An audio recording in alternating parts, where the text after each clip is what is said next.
Let me show you how mass manipulation works. This is how your soul is set up. Ideally, it should be emotions, then the will,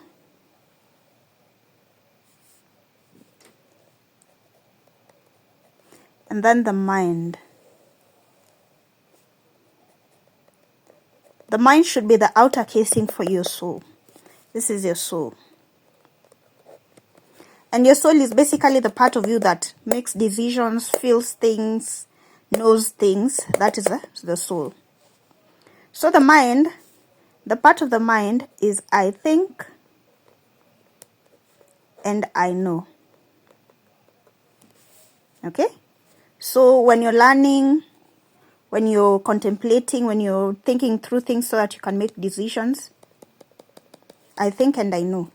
The will is a part of I will, I should,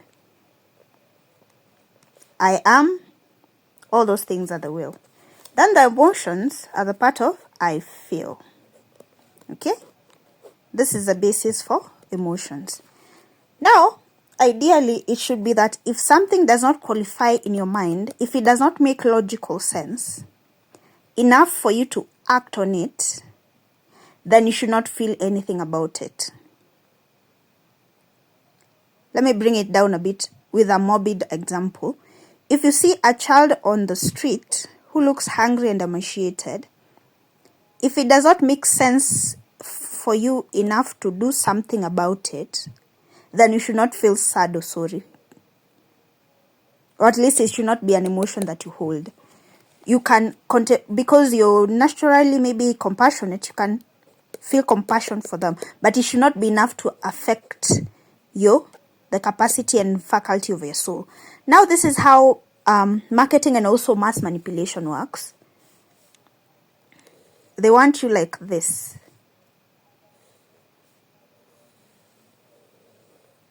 Oh, this is so crooked. They want you like this. Basically, they want you hacked.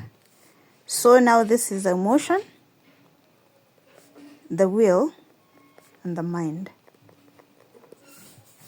The idea is to get you to make a decision based on your emotions. So they work to break through the defenses of your mind, to break through the defenses of your will, to get to your emotion, make you feel something, and then from the emotion, you act, and then after you have acted, you start thinking of ways to justify it to your mind.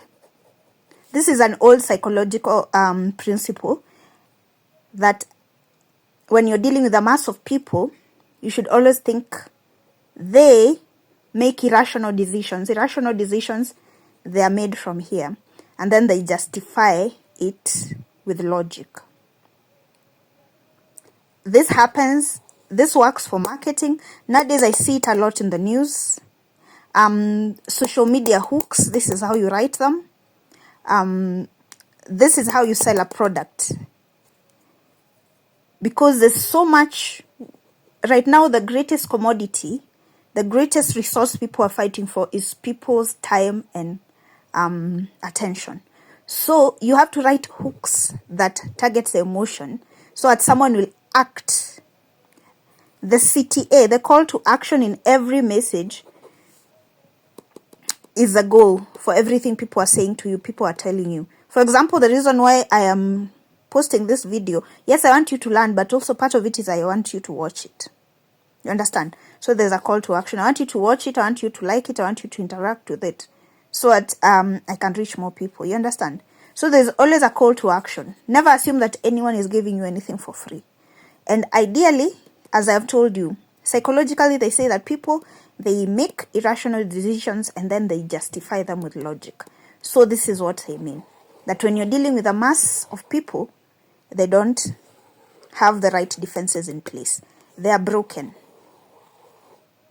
And so you target the emotions. If you can get people really angry, then they will break things or ban them or do a few stupid things and then start justifying it by saying things like, but he started it, but he did, but he said. You understand? But a person who has a healthy soul, they go through this. If they cannot think about it enough to justify it to themselves, then they will not act on it. And if it's not worth acting on, then you should not feel anything about it. If you can master your soul to the point where it's this healthy, then you'll never need to deal with things like, oh, I was cheated out of a business, my boyfriend cheated on me, my heart is broken, women are sijui, fear women. All those things are because your defenses are broken. Okay? But here is a catch. Without targeting the emotions or the mind, there's no action. So unless you are dealing from the point of the mind, then most probably you're dealing from the point of emotion.